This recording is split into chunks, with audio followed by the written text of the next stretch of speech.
तो बढ़ते हैं आगे पेंशन सेक्टर के अगले टॉपिक की तरफ, जिसका नाम है नेशनल पेंशन सिस्टम। अब जैसा कि आपने ऑलरेडी देखा, जब हमने status of pension sector in India की चर्चा की थी तो इसके अंदर भी हमारे एनपीएस की यहाँ पे जिक्र हुआ, जहाँ पे हमने इसके बिल्कुल बेसिक्स को जाना। बेसिक्स बोले तो हमने इसके अंदर ये देखा कि ये कब आया, क्या इसके फ़ायदे हैं, कौन कौन इसके लिए एलिजिबल है, किन किन के ऊपर ये मैंडेटरी लगता है, किस स्टेट पे लगता है, किस पे नहीं लगता है। इस टाइप से हमने काफ़ी कुछ इसके बेसिक्स को समझ लिया। ठीक है सर। उसके बाद थोड़ी बहुत जो बची खुची बातें रह गई थी, वो जब हमने रिटायरमेंट स्कीम्स वाला टॉपिक कवर किया, यहाँ पे भी हमारी एनपीएस की चर्चा हुई और हमने इसके टीयर 1 अकाउंट, टीयर 2 अकाउंट्स के बीच में क्या डिफरेंसेस हैं, किस तरीके से टैक्सेबिलिटी के पॉइंट ऑफ व्यू से इसमें बातें आती हैं, वो सारी चीज़ों को हमने यहाँ पे कवर किया। अब जब अलग से टॉपिक निकल के आए हमारे पास एनपीएस का, तो हम इस पर क्या बात करेंगे, तो आपको दोबारा चीज़ें रिपीट करा के कोई फ़ायदा नहीं है, तो एक अलग तरीके से आपको इसको कवर कराने की कोशिश की जाएगी, जिसके अंदर हम बात करेंगे FAQs के ऊपर। आप अपनी तैयारी कर रहे हैं अपने एग्जाम्स के लिए और एग्जाम्स में आपसे पूछे जाएंगे सवाल, तो क्यों ना हम अब एनपीएस की चर्चाएं जो करें वो इस तरीके से करें कि क्या सवाल और उसके क्या जवाब होगा। जब आप इस FAQs को कवर करेंगे तो आपको ये पता लगेगा कि कितने सारे ऐसे क्वेश्चन हैं जो आपके माइंड में आ सकते हैं और इन्हीं क्वेश्चन से आपके एग्जाम के अंदर भी क्वेश्चन फ्रेम किए जाएंगे। बहुत ही प्यारे FAQs हैं और ये FAQs जो हैं वो लॉन्च भी किसने किए हैं, PFRDA ने ही किए हैं। PFRDA ने अपनी वेबसाइट के ऊपर दे रखा है ये FAQs। इसके अंदर कुल 34 क्वेश्चंस हैं, बेसिक क्वेश्चंस, जो कि इन जनरल आपको पता होने चाहिए। उसकी हम बात करेंगे, 3 पार्ट में इसको लेके चलेंगे, 10 क्वेश्चंस एंड रिमेनिंग 14 क्वेश्चंस, और इस तरीके से आपको ये 34 क्वेश्चंस के FAQs कवर हो जाएंगे, जिससे कि आपने जो ऑलरेडी पढ़ा वो भी रिपीट हो जाएगा और जो कुछ बातें बच गई हैं जो आपको पता होनी चाहिए वो भी चीज़ें यहाँ पे कवर हो जाएगी। तब जाके आप कहोगे कि आपका एनपीएस जो है वो 100% कवर हो गया है। चलिए जी, तो इस तरीके से हम शुरू करेंगे। बात करते हैं सबसे पहले FAQs के अंदर क्वेश्चन नंबर 1 की। पहला क्वेश्चन क्या है, what is the role of PFRDA। ये सारे आप इस क्वेश्चन को इस तरीके से रिलेट करके पढ़ें कि आपके क्वेश्चन, आपके पेपर पे ये सवाल आया है, आपको कुछ ऑप्शंस दिए हुए हैं और उसी में से आपको सेलेक्ट करना है, तो इस तरीके से ही ये फ्रेम होगा। और काफ़ी ही बेस्ट क्वेश्चंस हैं यहाँ पे जो कि दिए गए हैं। जनरली फ्रिक्वेंटली आज क्वेश्चन का मतलब ही यही होता है कि जो जनरली लोग पूछते हैं, सबको पता होने चाहिए, वो FAQs के अंदर कवर किए जाते हैं। तो सबसे पहला कि PFRDA जो है इसका क्या रोल है, तो जैसा कि आपको पता है इसमें बहुत सारी चीज़ें जो ऑलरेडी आपको पता होंगी, we just repeating that to revise your content and few more things जो कि आपको पता होनी चाहिए, उसकी बात यहाँ पे साथ के साथ कवर हो जाएंगी। तो आपको स्टार्टिंग से ऑब्वियसली, जैसे मैं पहले कहता रहा हूँ कि सीरीज को शुरू से शुरू करना है ताकि आपकी सारी चीज़ें रेगुलर वे में बनी रहें। और अगर किसी ने बीच में भी शुरू किया है तो उसको भी ये पता होगा कि बेसिक्स जो है वो आपको जनरली हम कहीं ना कहीं से सुन लेते हैं, पढ़ लेते हैं, तो FAQs के अंदर वो आपको 100% कवरेज कवर हो जाएगा, मिल जाएगा ना। PFRDA का रोल तो आपको पता है, PFRDA जो है वो क्या है, एक रेगुलेटरी अथॉरिटी है। क्या काम करती है सर, ये रेगुलेट करती है, किसको रेगुलेट करती है, पेंशन सिस्टम को रेगुलेट करती है। इंडिया में पेंशन सिस्टम बेसिकली 2 हैं, जैसे कि आपने देखा था, एक है आपका एनपीएस और दूसरा है आपका APY। तो इनको रेगुलेट करने का काम करती है हमारा PFRDA। तो PFRDA क्या है, रेगुलेटरी अथॉरिटी जो प्रमोट करती है किसको, old age income security, in short आप कह सकते हो पेंशन को ये प्रमोट करती है ताकि आपकी ओल्ड एज में इनकम की कोई दिक्कत ना हो। कैसे प्रमोट करेगी, obviously establishing, regulating and developing pension funds, जो कि इन्होंने किए हुए 2 फंड है, to protect the interest of subscribers to schemes of pension funds and for matters connected there with और इंसिडेंटल देयर टू। इनसे रिलेटेड कोई भी हरकतें होंगी, कोई भी जानकारी होगी, कोई भी मुद्दा निकल के आएगा तो वो कौन डील करेगा, PFRDA डील करेगा। मतलब ओवरऑल कि इंडिया के अंदर पेंशन सिस्टम को अगर कोई मैनेज करेगा तो वो कौन है, PFRDA। बहुत बढ़िया सर। अगला सवाल, what is NPS, national pension system क्या है। तो आपको जैसे पता है कि पहले एक कॉन्सेप्ट हुआ करता था जिसको बोलते थे हम डिफाइंड बेनिफिट प्लान, और अब आया आपका डिफाइंड कंट्रीब्यूशन बेनिफिट प्लान। ठीक है, DCPS भी इसको कहते हैं। तो ये जो आपका निकल गया है, पहले जो था डिफाइंड बेनिफिट प्लान, इसके अंदर बेसिकली क्या होता था कि आपसे गवर्नमेंट कोई कंट्रीब्यूशन नहीं लेती थी और गवर्नमेंट खुद एक कॉर्पस क्रिएट करके रखती थी। जब आप रिटायर होते थे तो आपको इसके थ्रू क्या मिल जाया करता था, पेंशन। ठीक है, लेकिन एनपीएस ने एक नया कॉन्सेप्ट इंट्रोड्यूस किया जिसको कहा गया कॉन्ट्रीब्यूटरी पेंशन सिस्टम है। भैया जो एम्प्लॉय है वो भी कंट्रीब्यूट करे और जो एम्प्लॉयर है चाहे वो गवर्नमेंट क्यों ना हो वो भी कंट्रीब्यूट करेगी और आपका एक कॉर्पस क्रिएट किया जाएगा। ठीक है, तो एनपीएस क्या है, आपका एक कॉन्ट्रीब्यूटरी पेंशन सिस्टम है।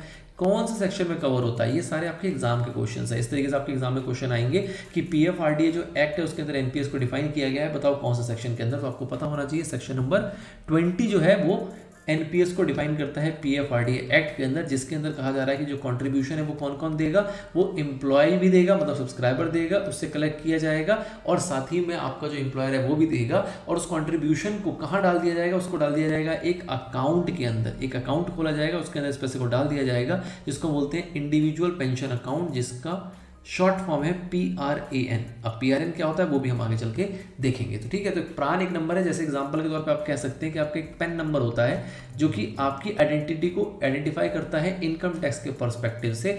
वैसे ही अगर पेंशन के पर्सपेक्टिव से आपकी आइडेंटिटी को स्टेब्लिश करना हो, आइडेंटिफाई करना हो, तो उसके लिए आपको एक नंबर दिया जाता है which is a unique number, portable number, उसको कहते हैं हम PRAN। ठीक है सर, तो ये एक अकाउंट खुला, इसमें सारे पैसे जमा कर दिए गए जो कि गवर्नमेंट इसको डाल के चलती है। इसको गवर्नमेंट ऑफिसर्स हो गए, नोडल ऑफिसर्स हो गए, पीएफआरडीए हो गए, इसके अलावा जो प्रिंसिपल अकाउंट्स ऑफिसर होते हैं, ये सारी चीज़ें इसको मैनेज करके चलती है। ठीक है, उसके बाद क्या होगा, उसके बाद जब आप इस फंड को क्लोज करोगे, मतलब कि आप रिटायरमेंट हो जाएगी या फिर किसी की अगर कोई डेथ वेथ हो जाती है, कुछ भी इस टाइप की चीज़ें होती हैं, तो उसके इसमें आपको इसमें से पैसा निकालने का ऑप्शन दिया जाता है। जैसे कि आपने पीछे की वीडियोस में देखा था कि अगर कुछ एक स्पेशल कैटेगरीज के अंदर आप निकालना चाहो तो 10 साल के बाद आप विड्रॉ कर सकते हो, विच इज़ मैक्सिमम 25%। ओके जी, अब आपकी वो चीज़ कंडीशन नहीं है, अब आपका या तो रिटायरमेंट आ गया है या फिर किसी सब्सक्राइबर की क्या हो गई यहाँ पे डेथ हो जाती है, तो उस केस में उसको एग्जिट करना पड़ेगा। तो उसके लिए उसको कहा जाता है कि भैया सारा पैसा आपको नहीं मिलेगा, पार्टली इन लमसम, कुछ पैसा आपको लमसम में मिलेगा और कुछ पैसे का आपको एन्युटी परचेज करना पड़ेगा, जिससे कि आपको पीरियोडिक पेंशन मिलेगा। कितना लमसम में मिलेगा, तो वो कहा जा रहा है कितना, 40%। ठीक है, partly in lump sum to the employees and partly आपको लमसम में मिल जाएगा, पार्टली का आपको क्या करना पड़ेगा, एन्युटी यहाँ पे बिल्डअप करना पड़ेगा। तो उसकी कैटेगरी आपको यहाँ पे पता होनी चाहिए, जिसको कि एन्युटी सर्विस प्रोवाइडर जो है, जो कि बहुत सारे आपके लाइफ इंश्योरेंस कंपनीज हैं, विच आर 7, ये भी हमने पीछे पढ़ाई की है कि 7 आपके ऐसे जो पेंशन फंड मैनेजर्स हैं जो कि बेसिकली इंश्योरेंस कंपनीज हैं, वो आपको इस टाइप की फैसिलिटीज देती है, जिससे कि आपको एन्युटी परचेज यहाँ पे करना होता है। तो आप कुछ पैसा विड्रॉ कर सकते हो, कुछ पैसा जो होगा वो आपको एन्युटी के तौर पे पेंशन के रूप में आपको मिला करेगा। ठीक है, इसको हम कहते हैं, ये गवर्नमेंट ने इंट्रोड्यूस किया, किसने इंट्रोड्यूस किया, सेंट्रल गवर्नमेंट ने। इसका नाम क्या रखा गया, defined contributory based pension system. Contributory based है, यहाँ पे डिफाइंड बेनिफिट बेस्ड नहीं है। ठीक है, तो इसने क्या रिप्लेस किया, आपको ये पता लगा कि नेशनल पेंशन सिस्टम जो है वो एक defined contributory based pension system है। और पहले क्या हुआ करता था, पहले हुआ करता था डिफाइंड बेनिफिट पेंशन, इसको रिप्लेस किया defined contributory based pension system ने। और कब से ये इफेक्ट में आया, ये इफेक्ट आया आपका जनवरी 1, 2004 से। मतलब कि कोई भी व्यक्ति ने अगर गवर्नमेंट की सर्विस, सेंट्रल गवर्नमेंट की सर्विस 1 जनवरी 2004 के बाद ज्वाइन की होगी, तो वो एनपीएस ही उसके ऊपर लागू होगा, आपका डिफाइंड बेनिफिट पेंशन लागू नहीं होगा। क्या ये अडॉप्ट किया सिर्फ और सिर्फ सेंट्रल गवर्नमेंट में? नहीं जी, इसको स्टेट गवर्नमेंट ने भी अडॉप्ट किया, लेकिन उनके लिए कंपल्शन नहीं था। तो इसलिए कई स्टेट गवर्नमेंट ने किया, लेकिन 3 स्टेट गवर्नमेंट में नहीं किया। कौन कौन से? Tamil Nadu, Tripura and West Bengal. इनके यहाँ पे ये अभी भी लागू नहीं हुआ है एनपीएस। बाकी जितने भी स्टेट गवर्नमेंट्स हैं उन सब ने भी अपने गैजेट के अंदर नोटिफाई कर दिया कि एनपीएस से ही आपका अब जो पेंशन प्लान है वो डिसाइड होगा, और उसको उन्होंने पूरी तरीके से अडॉप्ट कर लिया अपने स्टेट के अंदर। तो सेंट्रल गवर्नमेंट ने तो 100% कर लिया है, स्टेट गवर्नमेंट ने सारी स्टेट्स को कर लिया है, लेकिन कुछ रह गए हैं विच आर 3 स्टेट्स जो कि मेंशन्ड है। ये आपको पता होनी चाहिए, आपके एग्जाम का ये भी एक सवाल बनता है यहाँ पे। ठीक है, मैं बार बार इस चीज़ को नहीं कहूँगा, आपके यहाँ पे जो भी छोटी छोटी चीज़ें हाईलाइट की हुई जिसके ऊपर भी हम चर्चा कर रहे हैं, these all are your potential questions which can be asked in your exam. ठीक है, ये हो गया NPS. Now who are covered by the NPS? NPS से कौन कौन लोग कवर्ड होते हैं? तो हमें पता है एनपीएस तो भैया लाया गया पूरे इंडिया के लिए, बट अगर इन शॉर्ट इसको देखा जाए और बिल्कुल सिस्टमेटिकली अगर इसकी बात की जाए तो आपको पता होना चाहिए कि जो एनपीएस से कवर्ड होते हैं वो सारे के सारे एम्प्लॉयज़ जो कि सेंट्रल गवर्नमेंट के अंदर आते हैं और उन्होंने ज्वाइन किया है कब, 1 जनवरी 2004 के बाद, तो वो तो सारे इसके अंदर कवर्ड होते हैं। लेकिन आपको साथ ही में ये भी ध्यान होना चाहिए कि कौन इसमें कवर्ड नहीं होता। तो हमने ये चीज़ पीछे देखा था कि आर्म्ड फोर्सेस को जो है वो इसके अंदर कवर नहीं किया गया। आर्म्ड फोर्सेस आपके डिफाइंड बेनिफिट पेंशन पे ही अभी भी चल रहे हैं, डिफाइंड बेनिफिट पेंशन पे ही चल रहे हैं, वहाँ पे कोई कॉन्ट्रीब्यूटरी सिस्टम जो है एनपीएस का वो एप्लीकेबल नहीं किया गया है। साथ ही में सेंट्रल गवर्नमेंट की जो भी सर्विसेज हैं इंक्लूडिंग सेंट्रल ऑटोनोमस बॉडीज, उनके ऊपर भी आपका एनपीएस जो है वो लागू होता है। कोई ऐसी बॉडीज वगैरह हैं जैसे कि एग्जांपल के तौर पे सीडेक एक मिनिस्ट्री की बॉडी है जो कि कुछ डेवलपमेंट से रिलेटेड काम करती है, जो कि आपके आईटी वर्ल्ड के हैं। तो इस टाइप की अगर कोई बॉडीज वगैरह हैं तो उसके ऊपर भी आपका जो एप्लीकेबल होगा वो एनपीएस एप्लीकेबल होगा। ठीक है सर, उसके बाद हमने जैसा ऊपर देखा कि भैया बहुत सारे स्टेट्स ने भी एप्लीकेबल कर लिया, तो हम बात करेंगे कि किसकी कौन कौन इससे कवर्ड होते हैं। एक तो हो गया मैंडेटरी किसके ऊपर है, मैंडेटरी तो किसके लिए है, सेंट्रल गवर्नमेंट के लिए, तो मैंडेटरी हो ही गया। बट अगर कवरेज की बात करें तो स्टेट गवर्नमेंट में भी इसको कवर किया गया है। स्टेट गवर्नमेंट के अलावा जो आपके PSUs वगैरह होते हैं वो भी एनपीएस से कवर्ड हैं। उन्होंने अपने गैजेट में इसको नोटिफाई करते हुए कंपल्शन में ले आया। उन्होंने कहा कि हमारे भी सारी जो गवर्नमेंट ऑफिसेज होंगी उसके ऊपर एनपीएस लागू होगा। Now how does NPS differ from the old pension, तो हम ये चीज पीछे देख चुके हैं कि भैया जो ओल्ड वाला था वो आपका डिफाइंड बेनिफिट पेंशन था, मतलब वहां पे आपसे कोई पैसा नहीं लिया जाता था, सिर्फ और सिर्फ गवर्नमेंट आपको पेंशन के रूप में कुछ ना कुछ पैसा दिया करती थी। और उसको कैलकुलेट कैसे किया जाता था, तो जो भी आपकी लास्ट पे ड्रॉन होती थी, मतलब कि जब आप रिटायर होते थे तो जो आपकी बेसिक सैलरी उस टाइम पे हुआ करती थी, बेसिक प्लस डीए, इसके बेस पे कैलकुलेशन एक बनाई जाती थी जिसमें कि रेलेवेंट होता था आपका मिनिमम सर्विस, मतलब कि एक मिनिमम सर्विस होना जरूरी होता था कि आपने इतने साल सर्व किया है तभी जाके आप पेंशन के लिए एलिजिबल होंगे। तो अगर किसी ने भी वो सर्टेन मिनिमम क्राइटेरिया जो है वो फुलफिल कर लिया होगा, उतना सर्विस दे दिया होगा उस डिपार्टमेंट को, तो वो पेंशन के लिए एलिजिबल हो जाता था। और जो भी उसकी लास्ट पे ड्रॉन होती थी, मतलब जिस मंथ वो रिटायर हुआ उस लास्ट मंथ में जो भी उसका बेसिक सैलरी और टीएनएस अलाउंस होता था उसके बेस पे उसको पेंशन को कंप्यूट किया जाता था। ठीक है, ये था आपका ओल्ड। नए वाले में आपको पता लगा कि डिफाइंड कंट्रीब्यूशन पेंशन सिस्टम है, मतलब कि यहाँ पे आपसे भी कुछ पैसा लिया जा रहा है, गवर्नमेंट पहले ही कुछ पैसा दे रही है, कह रही बात का हमें झंझट नहीं चाहिए, आप रिटायर हो गए उसके बाद हम आपको पेंशन देंगे, इतनी टेंशन हमें नहीं चाहिए, जितना तुम कंट्रीब्यूट कर रहे हो उतना हम आज के डेट में कंट्रीब्यूट करते हैं। और एक थर्ड जगह पे उस पैसे को क्या कर देते हैं, डिपॉजिट कर देते हैं। और उस डिपॉजिट पैसे को जब आप रिटायर हो जाओगे तो जो आपका पेंशन फंड मैनेजर होगा कुछ पैसा आपको टोटल लमसम अमाउंट में दे देगा और कुछ पैसे का आपको एन्युटी के बेस पे आपको पेंशन प्रोवाइड करता रहेगा। गवर्नमेंट ने अपना हेडेक जो है वो ट्रांसफर कर दिया किसके ऊपर, एक सिस्टम के ऊपर जिसको मैनेज कर रही है कौन, PFRDA। ठीक है, तो दिस इज द डिफरेंस कि पहले क्या होता था और अब क्या होता था। इनकी बातें भी हमने पीछे की हुई है तो आपको बहुत ज्यादा डिफिकल्टी नहीं आ रही होगी अगर आपने पीछे की बातें सुनते हुए यहाँ तक पहुंचे हो तो। अगला सवाल, सर ये PRAN क्या होता है, तो PRAN एक शॉर्ट फॉर्म है जिसका फुल फॉर्म होता है आपका परमानेंट रिटायरमेंट अकाउंट नंबर। जैसे कि मैंने आपको पीछे बताया कि जैसे कि एक पेन नंबर होता है which is unique for individual, कि इनकम टैक्स डिपार्टमेंट उनको एलोकेट कर पाती है और उसके बेस पे वो अलॉट करती है, कहीं भी आपको 2 पेन लेना अलाउड नहीं होता है।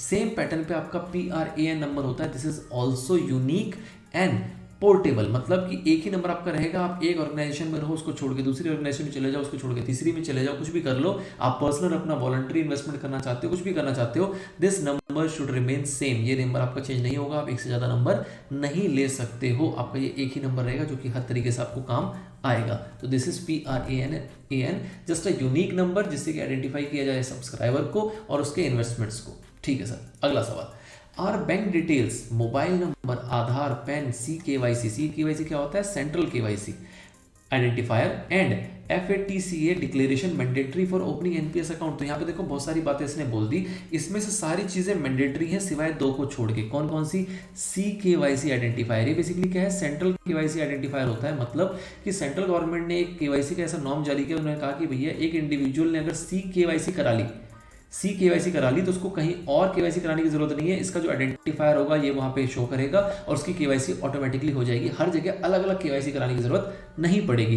But this is not a mandatory, इसको अभी एप्लीकेबल नहीं किया गया है आपके एनपीएस अकाउंट को ओपन करने के लिए। And second thing is Aadhaar भी आपका ओपन नहीं है। Apart from this all things are relevant mandatory, सारे के सारे आपको जो आपका कॉमन सब्सक्राइबर रजिस्ट्रेशन फॉर्म होता है उसके अंदर आपको प्रोवाइड करना होता है, आपका bank detail, mobile number, pan, FATCA declaration. Basically क्या है ये है foreign account tax compliance act. FATCA का मतलब क्या है, foreign account tax compliance act. तो इस एक्ट के अंदर अगर आपके पास कोई फॉरेन में होल्डिंग है, कोई एसेट से कोई प्रॉपर्टी है, कोई इनकम आप फॉरेन से जनरेट करते हो तो उसका आपको यहाँ पे डिक्लेरेशन देना पड़ता है। तो this is also mandatory in nature कि जब आप अकाउंट खोलेंगे तो आपको ये सारी चीजें प्रोवाइड करनी पड़ेंगी। तो आपको मोटा मोटा ये पता होना चाहिए कि सब कुछ आपको देना है except two, 1 is CKYC identifier and number 2 is Aadhaar details are optional. ये 2 चीजें जो है ये मैंडेटरी नहीं है, ये आपकी ऑप्शनल है।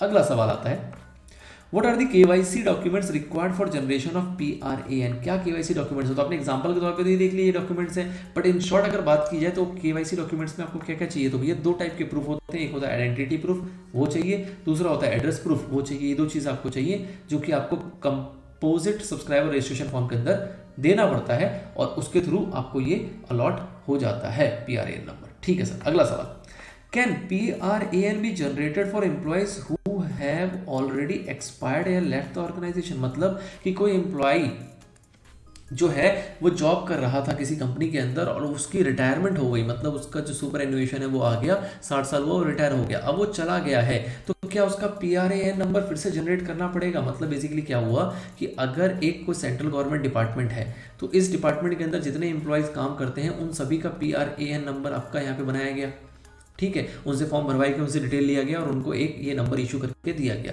अब ये कहा जा रहा है कि भैया अगर कोई ऐसी डिपार्टमेंट, कंपनी या PSU को छोड़ के कोई व्यक्ति चला गया था 1 साल 2 साल 4 साल 5 साल पहले, तो क्या उन लोगों का भी PRAN नंबर बनाना पड़ेगा जो कि ऑर्गेनाइजेशन छोड़ के जा चुके हैं या फिर जिनकी डेथ हो चुकी है, जो कि एग्जिस्ट ही नहीं करते। तो बिल्कुल भी नहीं जी, ऐसी कोई आवश्यकता नहीं है। मुद्दा ये है कि जो एग्जिस्ट करते हैं, जिनको आगे में पेंशन की फैसिलिटी चाहिए, ये कंट्रीब्यूशन का फैसिलिटी चाहिए, इस स्कीम को वो अपनाना चाहते हैं, उनको PRAN नंबर की जरूरत है, बाकी किसी भी लोगों को इसकी आवश्यकता नहीं है। अगला सवाल, can a subscriber use the same PRAN if he shifts from government sector to private sector or vice versa, central government to state government और वाइस वर्सा। मतलब क्या हुआ, प्राइवेट से गवर्नमेंट में आ जाए, सेल्फ एम्प्लॉयड से गवर्नमेंट में आ जाए, गवर्नमेंट से प्राइवेट में चला जाए, एक सेंट्रल गवर्नमेंट से दूसरे सेंट्रल गवर्नमेंट चला जाए, एक सेंट्रल गवर्नमेंट से किसी स्टेट गवर्नमेंट चला जाए, एक किसी स्टेट से दूसरे किसी स्टेट गवर्नमेंट चला जाए, इस टाइप की कितनी भी मॉडिफिकेशन कर ले, सब्सक्राइबर का जो एक PRAN नंबर है वो काम करता रहेगा, उसको दूसरे PRAN नंबर की आवश्यकता नहीं पड़ेगी। That's why it is called as a unique and portable cross employment and location. मतलब आप कहीं भी काम करें, कैसा भी काम करें, कुछ भी करते रहें, कोई दिक्कत नहीं है, आपको अलग अलग PRAN नंबर लेने की आवश्यकता नहीं है। आपको एक बार नंबर अलॉट हो गया, उसी को आप यूज करते हुए हर ऑर्गेनाइजेशन में आप इसको कैरी फॉरवर्ड कर सकते हैं, आगे ले जा सकते हैं। बट इसके अंदर आपको एक रिक्वायरमेंट होती है, वो क्या, एक फॉर्मेलिटी करनी पड़ती है, which is called inter sector shifting. मतलब एक ऑर्गेनाइजेशन छोड़ के आप दूसरे ऑर्गेनाइजेशन में गए तो आपको अपने इस जो भी उसके अंदर आपका फंड होगा या जो भी कुछ एक्टिविटी होगी, जो भी नॉमिनेशन वगैरह होंगे, उन सबको शिफ्ट कराना पड़ेगा from X to Y। Suppose आप X में काम करते थे, Y में गए हैं, तो इससे आपको इसको शिफ्ट कराना पड़ेगा, जिसका एक प्रोसीजर है जो कि हम अगले सवाल में देखेंगे। ये आपको कंप्लीट करना होता है ताकि आपका जो प्रीवियस एम्प्लॉयर के पास जो भी डाटा था, जो भी सारी चीज़ें थी, वो ट्रांसफर हो जाए आपके करंट एम्प्लॉयर के पास। ठीक है सर, तो मतलब दिस इज पॉसिबल, एक ही रहेगा, अलग अलग की आवश्यकता नहीं है, इसलिए इसको कहा जाता है कि यूनिक एंड पोर्टेबल है, ताकि इसका एक अपना ही एक आइडेंटिटी होगी, अपना एक नंबर होगा और आप इसलिए इजीली उसको मॉडिफाई कर सकते हैं, कहीं और भी ले जा सकते हैं। ठीक है, now what is this inter sector shifting. तो what is the process of inter sector shifting, how it can be done. Now this is very important question, इसका आपको शॉर्ट फॉर्म भी पता होना चाहिए, फुल फॉर्म भी पता होना चाहिए। बहुत सारे शॉर्ट फॉर्म में जो भी हम देख रहे हैं, आगे भी देखेंगे। ISS का फुल फॉर्म आपसे पूछा जा सकता है, आपको पता होना चाहिए। This is what inter sector shifting. अब ये क्या है, तो ये पॉसिबल है, सब्सक्राइबर जो है सेंट्रल गवर्नमेंट, स्टेट गवर्नमेंट या किसी भी जगह वो काम करता है, उसको फैसिलिटेट किया गया कि भैया आप जब भी एक जगह से दूसरी जगह जाओगे तो कोई दिक्कत नहीं है, आप इसको ट्रांसफर करा सकते हो, जब तक ये ट्रांसफर होता रहेगा, जब तक कि आप ऑर्गेनाइजेशन छोड़ नहीं देते। मतलब X से Y में गए, Y में ट्रांसफर करा लो, Y से Z में गए, Z में करा लो, Z से A में गए, A में करा लो। अब अगर आप यहाँ से रिटायर हो गए या आपने इस काम को, मतलब आपको कंट्रीब्यूशन की जरूरत नहीं है, आपको एग्जिट करना है NPS से, तो जाके आपको PRAN एग्जिट करना पड़ेगा। टिल देन जब तक ये चलता रहेगा प्रोसेस, तब तक आप इसको ट्रांसफर करा सकते हो through this inter sector shifting form. ठीक है, इस फॉर्म का नंबर क्या है, फॉर्म है ISS 1। ISS आपको सिंपली ध्यान रहेगा, फॉर्म नंबर इज 1, जो कि कहाँ अवेलेबल है, आपके CRA की वेबसाइट पे। बेसिकली आपका PFRD की वेबसाइट है NPS CRA/NSDL.co.in। तो इसके अंदर आपको जो भी इसके फॉर्म्स वगैरह है वो मिल जाएंगे। इस फॉर्म को आपको लेना है, इसको फिल करना है, और फिल करने के आपके पास जो POP होते हैं, POP बेसिकली मतलब क्या हो गया कि जो सर्विस प्रोवाइडर्स हैं, जो कि आपको हर एरिया में, जैसे सपोज आप UP में है, लखनऊ में है, जहाँ पे भी हैं, तो वहाँ पे आपको सर्विस देने के लिए जो PFRDA है वो एक अपनी, ऐसे कह सकते हो कि अपनी एजेंसी खोल के बैठी होती है, जो कि आपको हेल्प करती है अपने सारे कामों के अंदर। तो वो जो हेल्पिंग है वो कौन प्रोवाइड करेगा, POP। तो आपको उनके पास जाना है और उनकी मदद से आपको ये काम करवा लेना है। ठीक है सर, इसके बाद क्या इस चीज़ को ऑनलाइन किया जा सकता है? हाँ जी, इसको ऑनलाइन भी किया जा सकता है। इस फॉर्म को आप फिल कर सकते हो, और फिल करके आप जो भी आपका करंट एम्प्लॉयर होगा, जैसे कि पिछले ऑर्गेनाइजेशन को आप छोड़ के आए नए वाले के अंदर, तो नए वाला जो भी आपका एम्प्लॉयर होगा उसके पास आप इस फॉर्म को भर के जमा कर सकते हो, तो भी आपका काम हो जाएगा। ठीक है सर, तो फर्स्ट थिंग इज कि अगर आप स्विच कर रहे हो तो जो भी आपका करंट एम्प्लॉयर है उसको आप ये फॉर्म फिल करके दे दोगे, तो जो भी आपका फंड होगा, जो भी आपके एलोकेशंस वगैरह होंगी, वो सारा कुछ आपका ट्रांसफर हो जाएगा। ठीक है सर। अब अगर आप इसके अंदर और गहराई में जाना चाहें तो आपको ये पता जरूर होना चाहिए कि पीओपी की फुल फॉर्म क्या होती है। तो आपको पता होना चाहिए कि पीओपी की फुल फॉर्म होती है पॉइंट्स ऑफ प्रेजेंस। तो इसका इन शॉर्ट यही मतलब है कि जो इसके ब्रांचेस वगैरह हैं, जो आपके ऑफिसेज हैं, हेल्पिंग हैंड्स होते हैं, वो हर एक स्टेट हर एक यूनिट में प्रोवाइड किए जाते हैं ताकि किसी भी व्यक्ति को भी कटने आए तो वहां जाके वो उसको कंसल्ट कर सके और अपनी ग्रीवेंसेस को सॉल्व कर सके। तो this is POP, nothing else. तो इन शॉर्ट आपको ये समझ में आया कि अगर आप एक डिपार्टमेंट से दूसरे डिपार्टमेंट में जा रहे हैं तो आपको एक फॉर्म फिल करना है। उस फॉर्म को आप पीओपी के पास जमा कर सकते हैं, उसके थ्रू आपका जो ट्रांसफर है वो आपका हो जाएगा, जो आप पीआरएन है वो भी ट्रांसफर हो जाएगा आपके करंट में, इस प्रीवियस एम्प्लॉयर से आपके करंट एम्प्लॉयर में ट्रांसफर हो जाएगा। और जो भी इसके अंदर फंड्स वगैरह होंगे, जो भी आपकी एलोकेशंस वगैरह होंगे, जो भी चॉइसेस होंगे, जो भी ऑप्शंस वगैरह होंगे, वो सारा कुछ एज इट इज यहाँ पे ट्रांसफर कर दिया जाएगा। नंबर 1। नंबर 2, अगर आप चाहते हैं कि पीओपी के पास नहीं जाना तो जो आपका करंट एम्प्लॉयर होगा इसको भी आप अगर ये फॉर्म फिल करके सबमिट कर देंगे तो भी आपका ये काम हो जाएगा। नाउ द पॉइंट इज कि if anyone wants to transfer from unemployment, मतलब कोई अनएम्प्लॉयड है और वो किसी एम्प्लॉयर के पास जा रहा है तो उसका तो पीआरएन नंबर होगा ही नहीं। बिल्कुल सही। अब बात करते हैं कि सपोज करो कोई अनऑर्गेनाइज सेक्टर का बंदा है, मतलब कि कोई लॉयर है लेट्स से, ठीक है, या फिर कोई चार्टर्ड अकाउंटेंट है, ये पहले प्रैक्टिस कर रहे थे। अब ये प्रैक्टिस करते करते इनका मन भर गया, इन्होंने कहा जी चलो जॉब करेंगे, और इनकी एक गवर्नमेंट जॉब लग गई, सेंट्रल गवर्नमेंट जॉब लग गई। ठीक है, तो जब ये चार्टर्ड अकाउंटेंट प्रैक्टिस कर रहे थे तब भी इन्होंने एक एनपीएस अकाउंट खोल रखा था, क्योंकि एनपीएस इज फॉर ऑल। तो इन्होंने एनपीएस अकाउंट खोल के अपना कॉन्ट्रीब्यूशन करते रहते थे, अपने पैसे को इकट्ठा करते रहते थे। इन्होंने टीयर 1 में भी इन्वेस्ट किया हुआ था और टीयर 2 में भी इन्वेस्ट किया हुआ था। अब जब इनकी जॉब लगी तो क्या इनको नया पीआरएन नंबर की जरूरत पड़ेगी? तो बिल्कुल भी नहीं। जो भी इनका पहले पीआरएन नंबर था, जो कि इनका अनऑर्गेनाइज सेक्टर वाला था, वो पीआरएन नंबर ही आपका यहाँ पे काम आ जाएगा। आपको भी ISS1 जो है वो फिल करना पड़ेगा, या तो आप करंट ऑर्गेनाइजेशन में दे सकते हो या फिर पीओपी पास जमा कर सकते हो, और आपका ये प्रोसेस जो होगा वो इजीली कंप्लीट कर दिया जाएगा। इसके अंदर ध्यान देना, एक शॉर्ट फॉर्म यहाँ पे लिखा जा रहा है UOS, this is what, unorganise sector. ये इंपॉर्टेंट है, एग्जाम पॉइंट ऑफ व्यू से आपको इसको ध्यान रखना जरूरी है कि UOS की फुल फॉर्म क्या होती है। These are the 10 important FAQ जिसको हमने यहाँ पे डिस्कस किया। सवाल और भी हैं, उसको कवर करेंगे आने वाले पार्ट्स में। Till then all the very best. चलिए दोस्तों, तो आगे बढ़ते हैं अपने FAQs के अंदर और बात करते हैं अगले सवाल के ऊपर। नेक्स्ट क्वेश्चन है, can a subscriber obtain use more than 1 PRAN? क्या ऐसा पॉसिबल है कि वो एक से ज़्यादा ले सकता है या यूज़ कर सकता है? तो फर्स्ट ऑफ ऑल तो इट इज़ नॉट परमिटेड, वो ले ही नहीं सकता है एक से ज़्यादा PRAN। बट इन केस अगर किसी भी तरीके से अगर किसी सब्सक्राइबर के पास एक से ज़्यादा PRAN नंबर आ जाता है ड्यू टू एनी चांसेस, तो उस केस में जो भी आपके कंसर्न्ड नोडल ऑफिस होंगे उनको डीएक्टिवेट करना पड़ेगा जो भी डुप्लीकेट PRAN नंबर होगा, by initiating request with CRA। इनके साथ एक रिक्वेस्ट इनिशिएट किया जाएगा और जो भी आपका डुप्लीकेट होगा उसको यहाँ पे डीएक्टिवेट कर दिया जाएगा। मतलब इट इज़ लाइक पेन, जैसे पेन के अंदर भी आपका ये है कि एक से ज़्यादा नहीं हो सकते, बट आप कभी कभी देखते थे कि कुछ ऐसी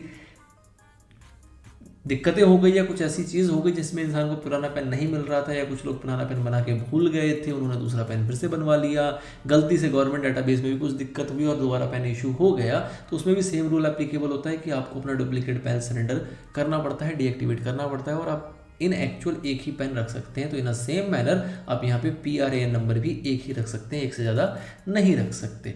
अगला सवाल, who can be a nominee and how are the details to be filled in the form? Very important question, this is a very very important question। इससे आपको सवाल देखने को जरूर मिलेगा अपने एग्जाम में। क्या कह रहा है कि भैया नॉमिनी कौन हो सकता है? तो एनी इंडिविजुअल, कोई भी इंडिविजुअल होना चाहिए, जीवित व्यक्ति होना चाहिए, कोई कंपनी वगैरह को आप नॉमिनी नहीं बना सकते, वो आपका नॉमिनी हो सकता है।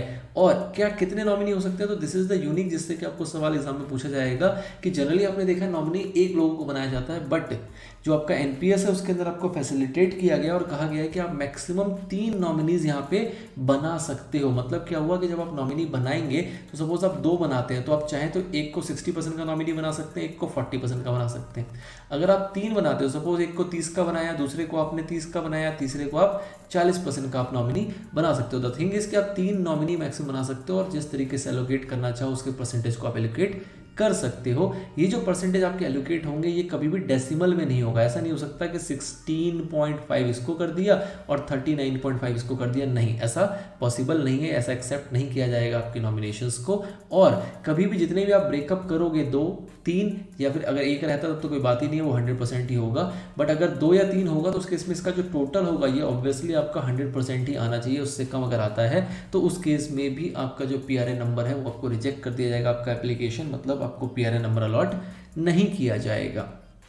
इन केस अगर कोई माइनर को, कोई अपने बच्चे को अगर नॉमिनी बनाता है, माइनर को नॉमिनी बनाता है, तो उस केस में उसको माइनर का डेट ऑफ बर्थ प्रोवाइड करना पड़ेगा और साथ ही में जो माइनर का गार्जियन है उसकी डिटेल्स भी यहाँ पे मैंडेटरली देनी पड़ेगी। ये सारी चीज़ें जो इन्फॉर्मेशन है वो आप कहाँ देते हो, आप देते हो कॉमन सब्सक्राइबर रजिस्ट्रेशन फॉर्म। इसकी फुल फॉर्म भी आपको ध्यान रखनी है। और पिछले वीडियो में जहाँ तक मुझे याद आ रहा है एक जगह पे कुछ गलत मेंशन था, जब हमने इसको रीड कर लिया था कंपोजिट सब्सक्राइबर रजिस्ट्रेशन फॉर्म, तो वो गलत है। सही है आपका कॉमन सब्सक्राइबर रजिस्ट्रेशन फॉर्म, ये आपको ध्यान रखना है। ये इसका शॉर्ट फॉर्म है, इसके ऊपर आपसे सवाल पूछा जा सकता है। तो this is all about nominee. Important area है नॉमिनी का, थोड़ी सी यूनिकनेस भी है इसके अंदर, इसलिए आपको पता होना चाहिए इससे रिलेटेड जो भी सवाल हैं। अगला, who can become nominee under NPS. NPS में हम नॉमिनी किसको बना सकते हैं? हमने यहाँ पे देखा कि नॉमिनी कौन बन सकता है, हमने देखा इंडिविजुअल बन सकता है। अब अगर इंडिविजुअल की और गहराई में जाए तो नॉमिनी कौन बन सकता है, तो ऑब्वियसली नॉमिनी जो बनेगा वो आपके फैमिली मेंबर हो सकते हैं। और नॉमिनी क्या मैंडेटरी है? बिल्कुल मैंडेटरी है। नॉमिनी अगर आप नहीं डालोगे तो आपका फॉर्म ही एक्सेप्ट नहीं किया जाएगा, तो it is mandatory in nature. और नॉमिनी आप किसको बना सकते हो? फैमिली बना सकते हो। अब अगर बात करें कि फैमिली में कौन कौन चीज़ें आती हैं, तो पीएफआरडीए एक्ट जो है वो फैमिली की डेफिनेशन यहाँ पे देता है। क्या देता है? बहुत ध्यान से आपको सुनना है। सब्सक्राइबर आपके दो ही कैटेगरी के होंगे, या तो मेल सब्सक्राइबर होगा या फिर फीमेल सब्सक्राइबर होंगे। अगर मेल सब्सक्राइबर है तो उसके केस में नॉमिनी कौन कौन हो सकता है? लीगली वेडेड वाइफ हो सकती है, उनके बच्चे हो सकते हैं, मैरिड हो चाहे अनमैरिड हो फर्क नहीं पड़ता, डिपेंडेंट पेरेंट्स हो सकते हैं, और deceased sons, widow and children, मतलब कि उनके पुत्र की अगर कोई मृत्यु हो रखी है तो उनकी वाइफ और उनके बच्चे जो होंगे उसको भी आप यहाँ पे नॉमिनी बना सकते हो। सेम चलेगा आपका फीमेल के केस में भी, लेकिन यहाँ पे कुछ एक एक्स्ट्रा हो जाएगा, that is what, her husband's dependent parents. तो आपको इस तरीके से इसको ध्यान रखना है। बाकी सारी चीजें सेम है कि अगर उस फीमेल का जो भी हस्बैंड है, जो स्पाउस है, उसके अगर कोई डिपेंडेंट पेरेंट्स हैं तो वो इसको भी यहाँ पे चाहे तो नॉमिनी बना सकती है। तो this is the difference between mail subscriber and female subscriber. तो इस तरीके से आपको इसको याद रखना है एग्जाम पॉइंट ऑफ व्यू के लिए। अगला सवाल, what is non IRA PRANs and what are the advantages and benefits of IRA compliance. अब IRA बेसिकली है क्या? तो IRA बेसिकली क्या होता है कि जो भी आपके इंडिविजुअल्स हैं उनका एक रिटायरमेंट अकाउंट है, जिसको हम कहते हैं IRA, इंडिविजुअल्स रिटायरमेंट अकाउंट। तो अगर कोई ऐसा है जो कि जिसके पास IRA नहीं है, मतलब इसका कंप्लायंट नहीं है, तो क्या उसका प्लान हो सकता है? हाँ जी, उसका प्लान हो सकता है। कैसे हो सकता है? तो उसका प्लान बेसिकली अगर सेंट्रल गवर्नमेंट ने अगर खुद रिक्वेस्ट किया हो कि भैया इनको PRAN दे दिया जाए और इनका ये IRA कंप्लायंस जो है वो भविष्य में करा लिया जाएगा, तो उस केस में उसको PRAN नंबर इशू किया जा सकता है। मतलब क्या हुआ कि उसने जो पर्सनल डाटा है जो कि कॉमन सब्सक्राइबर रजिस्ट्रेशन फॉर्म के अंदर देना होता है वो उसने अभी नहीं दिया है, और तब भी उसको क्या मिल गया? PRAN नंबर मिल गया। ऐसा क्यों हुआ? ऐसा गवर्नमेंट के कहने पर हुआ। गवर्नमेंट ने किसी भी रीजन से रिक्वेस्ट किया कि भैया इसको दे दो, तो उसको अलॉट कर दिया गया PFRD के द्वारा। तो this is as simple as that. But अब इसमें कहा जा रहा है कि इसके पास IRA कंप्लायंट नहीं है, मतलब इसको प्लान तो मिल गया लेकिन इसने अपना जो इंडिविजुअल रिटायरमेंट अकाउंट का कंप्लायंस करवाना होता है, जो भी डिटेल्स वगैरह प्रोवाइड करनी होती है, जो भी फॉर्म वगैरह फिल करके देना होता है, वो सारी चीज़ें इसने नहीं करी है। जो नॉमिनी वगैरह देनी होती है वो सारी चीज़ नहीं करी हैं। तो ऐसे लोगों को कहते हैं हम नॉन IRA प्लान्स। ठीक है सर। अब अगर कोई IRA प्लान्स होता है, मतलब कि IRA अगर किसी ने कंप्लायंस किया हुआ है, मतलब अपना इंडिविजुअल रिटायरमेंट अकाउंट अगर किसी ने खुलवाया हुआ है प्रॉपर वे में, जो हमारा ये CSRF फॉर्म है इसको फिल करते हुए, तो उसके क्या फ़ायदे हैं, मतलब कोई क्यों करवाए ये वाला चीज़ें। तो इसके एडवांटेजेस और बेनिफिट्स भी इसमें साथ में पूछे गए हैं, उसको देखते हैं हम फटाफट से कि किसके क्या एडवांटेजेस और बेनिफिट्स हैं। नंबर 1 कि जो प्लान है वो जितने भी आपके IRA कंप्लायंट सब्सक्राइबर होते हैं उनको इशू किया जाता है। वो अलग बात है कि गवर्नमेंट के रिक्वेस्ट पे हमने कर दिया, अदरवाइज ये सिर्फ और सिर्फ किसको दिया जाता है? जो भी IRA कंप्लायंट होते हैं उन्हीं को दिया जाता है। सब्सक्राइबर्स जो हैं वो अपना अकाउंट का बैलेंस चेक कर पाएंगे अगर उन्होंने अपना IRA कंप्लायंस करा रखा होगा, तो यूजिंग IPIN, अपना IPIN यूज़ करते हुए अपने अकाउंट का बैलेंस चेक कर सकते हैं। कोई कंप्लेन लॉन्च करनी है तो वो भी वो कर सकते हैं IPIN यूज़ करते हुए। अगर CRA की टोल फ्री हेल्पलाइंस में बात करनी है, कुछ उसमें ग्रीवेंसेस को रिजॉल्व करवाना है, कुछ जानकारी लेनी है, तो वो भी किया जा सकता है TPIN के जरिए।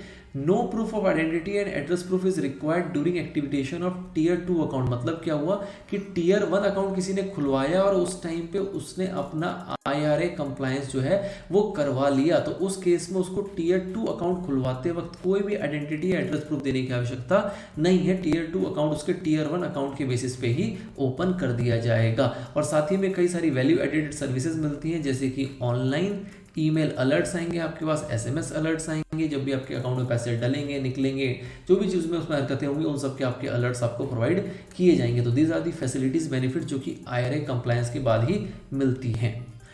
What one should do if there are changes in PRA and data. अगर कोई चेंजेस है तो उसके इसमें क्या करें, कोई दिक्कत नहीं है जी। दो तरीके हैं, या तो फॉर्म भर के वो सेंटर पे जाके जमा कर दे कि ये चेंजेस है, उसको वो चेंजेस कर दिए जाएंगे।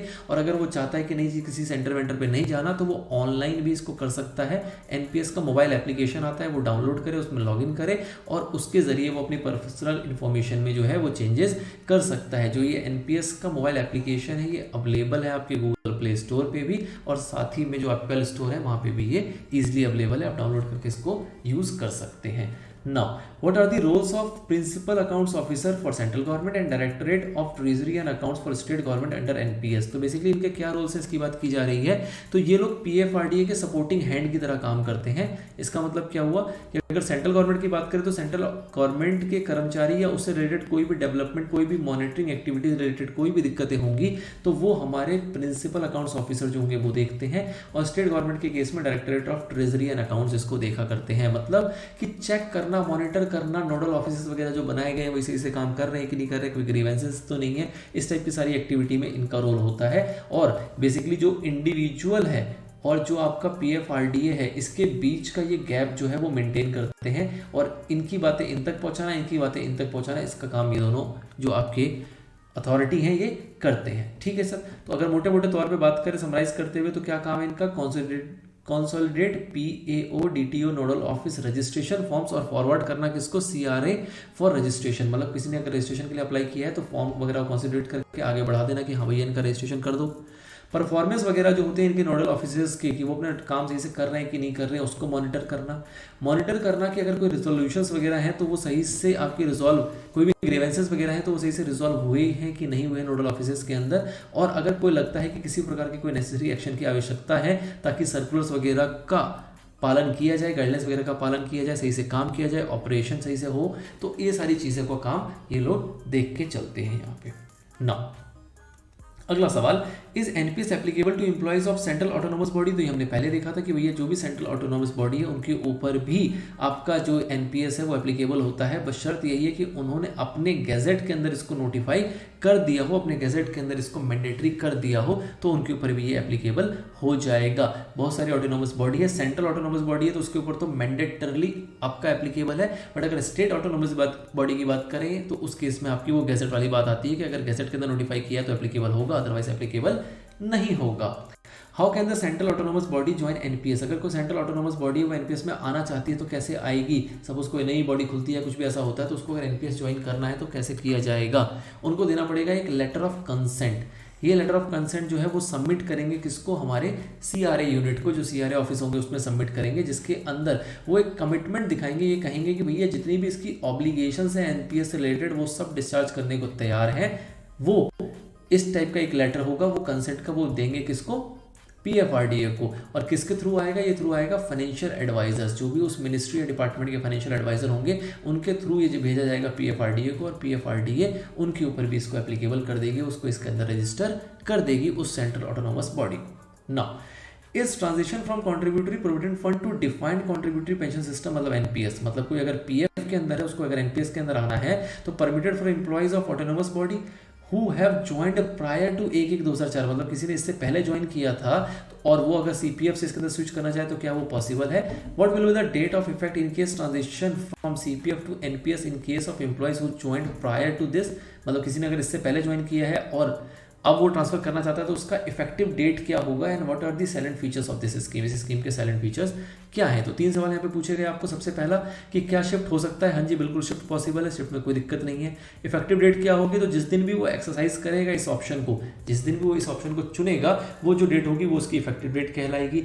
अब बात आती है इसके फायदे की, किसके अंदर क्या क्या फायदे हैं। तो फायदे की अगर बात करें तो आप जितना भी एग्जिस्टिंग कॉर्पस आपके सीपीएफ का वो आप ट्रांसफर किए कर सकते हैं, कहाँ पे, अपने एनपीएस के अंदर। इसको मोटिवेट करने के लिए, फैसिलिटेट करने के लिए यहाँ पे एक प्रोविजन है, इसको कहते हैं वन टाइम एक्सग्रेशिया पेमेंट, वो भी 10% का दिया जा सकता है, किसके द्वारा, एम्प्लॉयर के द्वारा, ताकि लोग स्विच करें एनपीएस में आने के लिए। उसके बाद जो भी रेकरिंग मंथली कॉन्ट्रीब्यूशन होगा एम्प्लॉय का वो लिया जाएगा, विच इज 10% ऑफ बेसिक पे एंड डीए, जो कि मैचिंग कॉन्ट्रीब्यूशन होगा उस ऑटोनोमस बॉडी का, उसको भी वो अमाउंट देना पड़ेगा।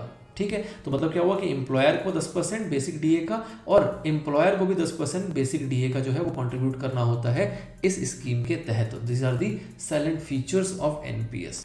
ठीक है सर, अगला सवाल, is NPS applicable to employees of state autonomous body. तो जैसा हमने देखा सेंट्रल के लिए तो मैंडेटरली एप्लीकेबल है, स्टेट की अगर बात करें तो भैया अगर उनके गैजेट के अंदर नोटिफाई कर दिया गया उसकी स्टेट गवर्नमेंट ने तो वो मैंडेटरी हो जाएगा, अदरवाइज वो मैंडेटरी नहीं है।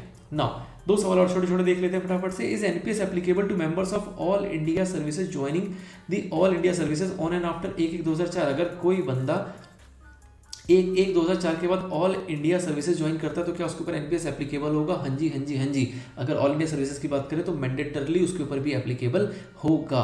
From where I can get subscriber information brochure, मतलब कि अगर सब्सक्राइबर इन्फॉर्मेशन ब्राउचर आपको लेना है तो आप वो कहाँ से ले सकते हो? बहुत ही सिंपल है, पीएफआरडी की वेबसाइट पे जाओगे, वेबसाइट पे जाने के बाद एनपीएस सेक्शन में जाओगे, गवर्नमेंट सेक्टर मॉडल में जाओगे और वहां पे आपको सब्सक्राइबर इन्फॉर्मेशन ब्रोशर जो है वो मिल जाएगा, आप वहां से उसको डाउनलोड करके स्टडी कर सकते हो। तो these are the few frequently asked question जो हमने डिस्कस किया है। एक लास्ट पार्ट में और थोड़े बहुत क्वेश्चन बच गए, उसको हम कवर करने का प्रयास करेंगे। Till then all the very best. चलिए दोस्तों, तो फाइनली खत्म करते हैं अपने एफएक्यूज को और बढ़ते हैं अपने अगले सवाल के ऊपर। सवाल है हमारा, what is tier 1 and tier 2 account, are they different. तो हमने टीयर 1 टीयर 2 को डिटेल में समझ लिया था पीछे वाली वीडियोस के अंदर। अब ये पूछ रहा है क्या ये डिफरेंट है, तो ऑब्वियसली टीयर 1 एंड टीयर 2 जो होते हैं ये डिफरेंट अकाउंट होते हैं। 2 टाइप के अकाउंट हैं जो एनपीएस के अंदर पाए जाते हैं।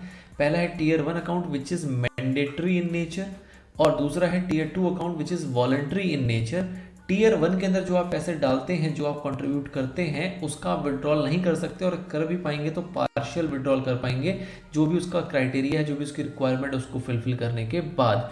जबकि टीयर 2 की अगर बात करें तो ये free to deposit and withdraw होता है, कितना भी पैसा आप जमा कर सकते हैं, कितना भी पैसा आप इसमें से निकाल सकते हैं। टीयर 1 के लिए, टीयर 2 के लिए आपके पास एक एक्टिव टीयर 1 अकाउंट होना चाहिए और पीआरए नंबर होना चाहिए। This is very normal, PRA number होगा तभी एक्टिव टीयर 1 अकाउंट होगा। तो इन शॉर्ट आप कह सकते हो कि टीयर 2 में जाने के लिए आपके पास टीयर 1 का अकाउंट होना मैंडेटरी होता है। ये बात भी हमने पीछे की हुई है। फिर कुछ एक बेनिफिट्स वगैरह की टैक्स भी की भी हमने बात की थी कि टीयर 1 में वो बेनिफिट्स मिलते हैं, टीयर 2 में वो बेनिफिट्स नहीं मिलते। तो these are all are the things जो कि हम पीछे डिस्कस कर चुके हैं, हमने एक बार इसको रिकैप कर लिया। अगला सवाल, how much can a subscriber contribute towards his tier 1 account. कितना कंट्रीब्यूट कर सकता है भैया? सब्सक्राइबर जितना मर्जी कंट्रीब्यूट कर सकता है, लेकिन अगर बात करें मैंडेटरी बेसिस की तो भैया 10% of his basic salary plus DA. अगर कोई एम्प्लॉयमेंट में है तो, और अगर कोई बिना एम्प्लॉयमेंट का बंदा होगा तो उसके इसमें 6000 rupees per month per year आपने देखा था, which means 500 rupees per month, वो उसको मैंडेटरी बेसिस में कंट्रीब्यूट करना पड़ेगा। बात करें वॉलंटरी, तो वॉलंटरी में आपकी श्रद्धा अनुसार है, जितनी उसकी श्रद्धा हो उतनी ज़्यादा वो कंट्रीब्यूशन यहाँ पे कर सकता है। मोड्स बहुत सारे हैं, आप ऑनलाइन कंट्रीब्यूट कर सकते हो, नोडल ऑफिस के थ्रू कर सकते हो और पीओपीज के थ्रू भी कर सकते हो, जैसी भी आपको सुविधा लगे वहाँ पे। तो this is the next question. अगला सवाल देखें, अगला सवाल क्या है आपके सामने, how can one open a tier 2 account, what are the investment options and choices of PFMS available under tier 2 account. Tier 2 account की बात कर रहा है तो सबसे पहले कि टीयर 2 अकाउंट कैसे खोला जा सकता है, तो भैया टीयर 2 अकाउंट खोलने के लिए जैसा आपने ऊपर देखा, टीयर 1 अकाउंट मतलब पीआरए नंबर ऑलरेडी होना जरूरी है।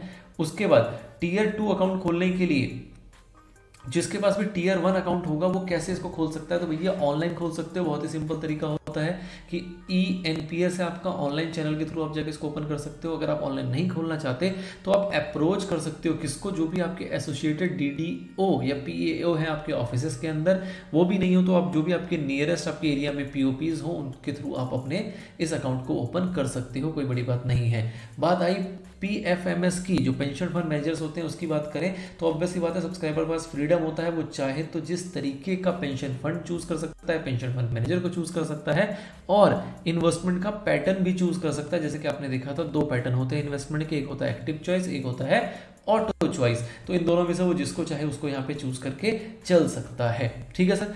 अगर डिटेल इन्फॉर्मेशन की अगर बात करें तो उसके लिए भैया आपको PFRD की वेबसाइट पे जाना है। तो ऑब्वियस सी बात है कि जितनी भी तमाम बातें होंगी with respect to NPS and APY वो आपको PFRD की वेबसाइट पे मिल जाएगा। बट इन शॉर्ट आपके लिए इतनी बातें काफ़ी थी।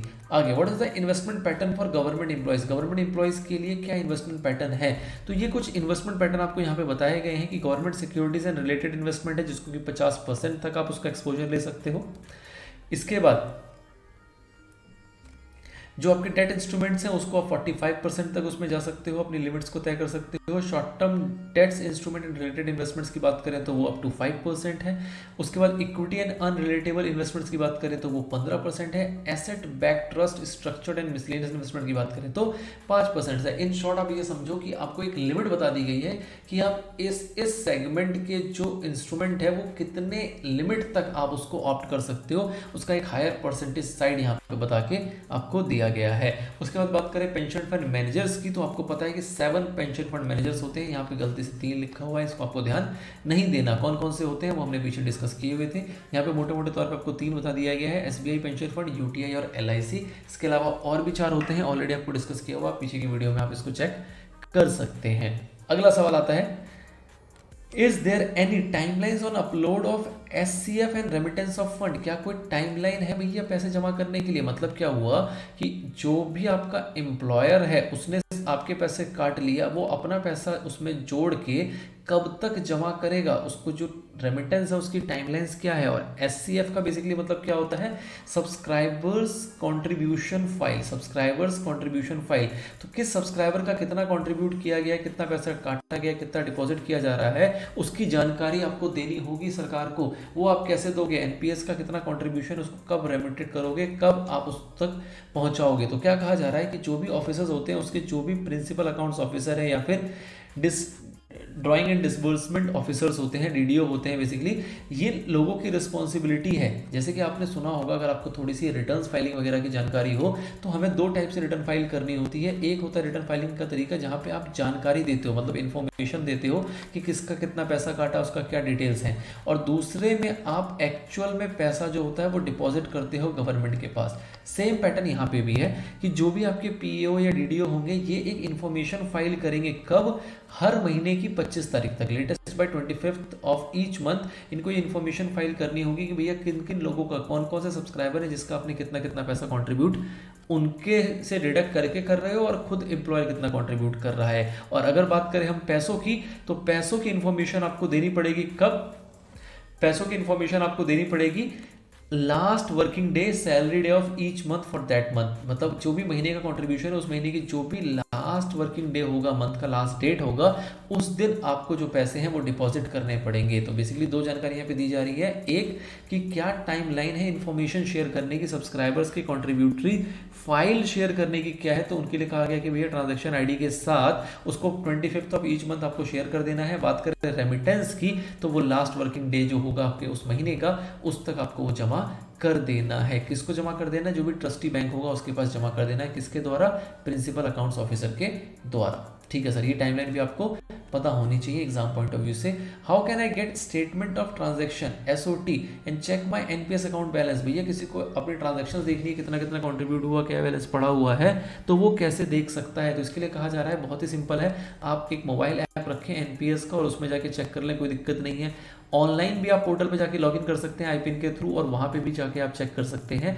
अब अगर आप खुद से ये चीज जनरेट नहीं कर पा रहे तो आप क्या कर सकते हैं, आप रिक्वेस्ट कर सकते हैं आपके DDOs को, जो भी आपके DDOs हैं, जो भी ऑफिस के अंदर आपकी फाइल्स वगैरह को अपलोड करते हैं, मतलब जो भी इन चीज़ों को देख रेख करते हैं, हर महीने आपका कितना कॉन्ट्रीब्यूशन उसके डाटाबेस को शेयर करते हैं जो आपके CRA के साथ, उनके पास भी ये फैसिलिटी होती है कि वो आपको स्टेटमेंट निकाल के दे दें या फिर आपके बैलेंसेस को वो बता पाएँ तो वो बता सकते हैं। अदरवाइज आप सेल्फ बेसिस पे जाके एनपीएस मोबाइल ऐप या फिर ऑनलाइन लॉगिन करके भी अपने स्टेटमेंट्स वगैरह को, बैलेंसेस वगैरह को चेक कर सकते हो। अगला सवाल, are there any tax benefit on NPS contribution for the central government employ? भैया कोई टैक्स बेनिफिट है क्या? इसकी बात भी हम पीछे और लोग कर चुके हैं। टैक्स बेनिफिट की अगर बात करें तो 80 CCD1 जो है वो आपको टैक्स बेनिफिट देता है अप टू 1,50,000, जो कि ऑल्दो आपकी 80 CCE की जो कंसोलिडेटेड लिमिट है जिसके अंदर 80C भी कवर होता है उसकी लिमिट ही रहेगी। मतलब 1,50,000 जो है वो कंसोलिडेटेड लिमिट है, उसी में इंसर्ट कर दिया गया है कि अगर ये लिमिट आपकी खाली हो, मतलब कि अगर 80C के अंदर आपका इन्वेस्टमेंट सफिशिएंट ना हो तो जो इसके अंदर भी कंट्रीब्यूट किया गया है which is 10% of basic plus TA, वो भी आप एज अ डिडक्शन यहाँ पे यूज कर सकते हो। This is what employ contribution. अब बात करें अगर एम्प्लॉयर कंट्रीब्यूट कर रहा है, जैसे कि आपका 10% है तो उसको तो बता दिया गया कि आप उसको डिडक्शन में ले सकते हो। आपको पता है 10% एम्प्लॉय कंट्रीब्यूट करता है तो 10% एम्प्लॉयर भी कंट्रीब्यूट करता है। तो जो ये एम्प्लॉयर 10% कंट्रीब्यूट कर रहा है इसका क्या होगा, ये कह रहे हैं कि जितना भी एम्प्लॉयर कंट्रीब्यूट कर रहा है वो सारा का सारा टैक्स फ्री है, मतलब उसको आपकी इनकम में नहीं जोड़ा जाएगा। जब इनकम में नहीं जोड़ा जाएगा तो डिडक्शन की बात भी नहीं आती है। तो this is totally tax free जो एम्प्लॉयर का कंट्रीब्यूशन होता है। उसके बाद बात करें कि और एनपीएस को मोटिवेट करने के लिए क्या किया गया, एक नया सेक्शन इंट्रोड्यूस किया गया 80 CCD1B, जिसके तहत कहा जाता है कि भैया आपको 50,000 रुपये की एडिशनल डिडक्शन भी दिया जाएगा अगर आप इन्वेस्ट करते हो एनपीएस के अंदर। तो अगर आप एनपीएस के अंदर इन्वेस्ट करते हो तो आपको 50,000 रुपये का एडिशनल इनकम टैक्स बेनिफिट दिया जाएगा, आपको डिडक्शन अलाउ किया जाएगा। उसके बाद बात करें कि भैया जो आपका 1 अप्रैल 2016 से क्या हुआ, 40% of the total accumulated corpus under the NPS has been made tax free. 40% पैसा जो आप निकाल रहे हो उसको यहाँ पे टैक्स फ्री कर दिया गया। जो 40% एक्यूमुलेटेड कॉर्पस होगा उसको आपको टैक्स फ्री कर दिया गया है। Further 2017-18 onwards partial withdrawals will be treated as tax free. मतलब अगर कोई और पार्शियल विड्रॉल्स भी किया जा रहा है, जो आपने देखा था कि आप 10 साल की अवधि पूरा करने के बाद 25% का पार्शियल विड्रॉल कर सकते हो, that is also tax free. तो ये सारी चीजें जो आपको इनकम टैक्स की बेनिफिट मिलती है अगर आप एनपीएस से जुड़ते हैं तो। नाउ आगे, how does a subscriber register his grievances and complaints? अगर किसी सब्सक्राइबर को कोई दिक्कत परेशानी आ रही है तो वो क्या करे, किससे मिले, कैसे अपनी दुविधा को दूर करेगा, तो उसके बारे में बताया जा रहा है क्या कि जो सब्सक्राइबर है वो ऑब्वियस सी बात है जो आपके लिमिटेड माध्यम है वही सारे माध्यम है। नंबर 1 इज की जो भी आपका डीडीओ है उससे आप कह सकते हो उसको अपनी जो भी ग्रीवेंसेस है वो शेयर कर सकते हो, वो उसको आगे पहुंचा देगा आपकी ग्रीवेंसेस को किसके पास, सीआरए के पास, सीआरए के पास पहुंचा देगा और उसको वो रिजॉल्व करने की पूरी कोशिश करेंगे। दूसरा तरीका क्या है कि आप कॉल सेंटर के थ्रू भी अपनी ग्रीवेंसेस को सबमिट कर सकते हो। आप वेबसाइट पे जाके भी ग्रीवेंसेस को सबमिट कर सकते हो। And last but not the least कि आप मोबाइल ऐप से भी सबमिट कर सकते हो। मतलब these are the easiest way. DDO को जाके बोलना, डीडीए आपकी ग्रीवेंसेस को आगे पहुंचाएगा सीआरए तक। This is the lengthiest process. आज के टाइम पे जो बेस्ट प्रोसेस है that is the online mechanism. और उस ऑनलाइन मैकेनिज्म के अंदर आपको 2 फैसिलिटी दी गई है कि आप ऑनलाइन वेबसाइट पे जाइए, लॉगिन कीजिए, ग्रीवेंसेस डाल सकते हैं। मोबाइल ऐप ओपन कीजिए, उसमें लॉगिन कीजिए, ग्रीवेंसेस डाल सकते हैं। और अगर आप ऐप से कंफर्टेबल नहीं है तो आप कॉल कर सकते हैं कॉल सेंटर पे और अपनी ग्रीवेंसेस जो है वो लॉज कर सकते हैं। तो these are the few ways जिसके थ्रू सब्सक्राइबर जो है वो अपनी कंप्लेन या ग्रीवेंसेस को लॉज कर सकता है। अगला सवाल आता है what to do if the grievances has not been resolved by the concerned entity. ओ तेरी, ये तो हद हो गई। ग्रीवेंसेस डाला और जो कंसर्न्ड एंटिटी है वो उसको रिजॉल्व ही नहीं कर रही है। तो भैया जनरली यहाँ पे जो रूल्स बनाया गया है एक्ट के अंदर वो ये कहा गया है कि 30 दिन के अंदर जो भी ग्रीवेंसेस आएंगे वो आपको रिजॉल्व करने ही करने हैं और कम्युनिकेट करना है कंप्लेनेंट के साथ। उसको भेजना है कि भैया ये आपकी ग्रीवेंसेस थी और उसको हमने इस तरीके से दूर कर दिया है। जो भी आपकी रिजॉल्व, जो भी आपके सोल्यूशन है वो आपको कम्युनिकेट करना है कंप्लेनेंट के साथ। अगर किसी भी हालत में ऐसा हो जाता है कि जो भैया निर्धारित 30 दिन का समय है उसके अंदर आपकी जो ग्रीवेंसेस है वो रिजॉल्व नहीं हो पा रही, तो आप अपने इस मुद्दे को एक्सक्लेट कर सकते हो किसके पास, नेशनल पेंशन सिस्टम ट्रस्ट के पास। National pension trust system trust जो है, इस ट्रस्ट तक अपनी बात को ले आ सकते हो कि ये हमारी दुविधाएं थी, इसके 30 दिन एक्सपायर हो गए हैं और जो भी कंसर्न एंटिटी है वो इसकी सुनवाई करने को राजी नहीं है। अब अगर ऐसा हो जाए कि ये एनपीएस ट्रस्ट भी आपकी बात नहीं सुन रही है, आपको कोई रेजोल्यूशन प्रोवाइड नहीं कर रही है, तो आप क्या कर सकते हैं, आप सेकंड लेवल एस्केलेशन मैट्रिक्स पे जा सकते हैं जो कि हाईएस्ट लेवल होता है, और अपनी बातें जो है वो आप किस तक पहुंचा सकते हैं, ओम्बड्समैन तक आप इसको पहुंचा सकते हैं, which is the higher authority in India, जो भी पब्लिक ग्रीवेंसेस होते हैं, जो भी किसी के खिलाफ शिकायतें वगैरह होती हैं, जो भी कंप्लेंट्स वगैरह होती हैं, वो सुनते हैं और उसके ऊपर नेसेसरी एक्शंस लेते हैं। उस तक आप अपनी ग्रीवेंसेस जो है वो लॉन्च कर सकते हैं, पहुंचा सकते हैं। अगर समय सीमा समाप्त हो जाती है और कोई भी आपकी जो परेशानी है उसको दूर नहीं करता है तो बहुत ही उम्दा मैकेनिज्म है आपकी सारी दिक्कतों को दूर करने के लिए। Now second last question, how I can get more details on exit withdrawal, partial withdrawal. अगर इन सब के बारे में आपको और डिटेल चाहिए तो आप कहाँ से ले सकते हो, तो जैसा कि आपको बताया मैंने कि कोई भी आपको डीप में जानकारी चाहिए, आप पीएफआरडी की वेबसाइट पे जाएं और उसके अंदर आप इसको फॉलो करते हुए एफएक्यूज के अंदर सारी जानकारी आपको मिल जाएंगी। Last but not the least, whether any mobile application for NPS is available, क्या एनपीएस के लिए मोबाइल एप्लीकेशन है, तो जैसा कि मैंने आपको बताया था गूगल प्ले स्टोर पे इसका एप्लीकेशन अवेलेबल है, ऑल्दो यहाँ पे यही लिखा हुआ है, बट साथ ही में एप्पल स्टोर पे भी एप्लीकेशन जो है वो आपका अवेलेबल है, मतलब कि ऑनलाइन मोड पे जहाँ पे भी एप्लीकेशन अवेलेबल होना चाहिए उन सभी जगहों पे एप्लीकेशन जो है वो अवेलेबल है एनपीएस का, जिसके थ्रू आप तमाम चीज़ें कर सकते हैं। इवन आप अपनी मैक्सिमम चीज़ें जो हैं वो इस एप्लीकेशन के थ्रू कर सकते हैं। Few of them are listed here, जिसको हम एक बार पढ़ लेते हैं फटाफट से कि आप क्या क्या चीज़ें कर सकते हो। आप अपने अकाउंट डिटेल्स को व्यू कर सकते हो, request for financial year wise transaction statement, अगर आपको अपनी ट्रांजैक्शन स्टेटमेंट चाहिए ईयर वाइज, हर एक साल का अलग अलग स्टेटमेंट चाहिए, वो आप यहाँ से जनरेट कर सकते हैं, रिक्वेस्ट कर सकते हैं। स्टेटमेंट ऑफ होल्डिंग, आप देख सकते हैं कि आपका कहाँ कहाँ कितना कितना होल्डिंग है, कितना इक्विटी, कितना डेट, किस तरीके से आपका होल्डिंग्स चल रही हैं, उसकी स्टेटमेंट आप जनरेट कर सकते हैं। लास्ट 5 कॉन्ट्रीब्यूशन देख सकते हैं।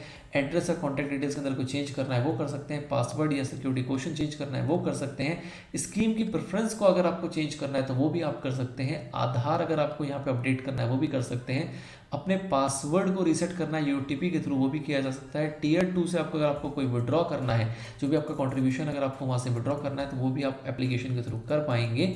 Option to raise grievances and view status of grievances, that is also possible through the mobile application.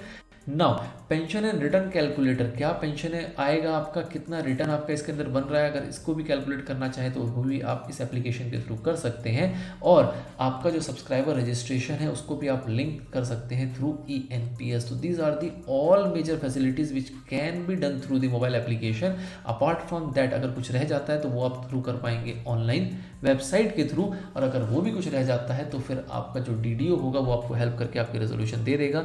जो भी नियरेस्ट आपकी POPs होंगे वो आपको रेजोल्यूशन जो भी आपकी रिक्वायरमेंट होगी वो पूरी कर देंगे।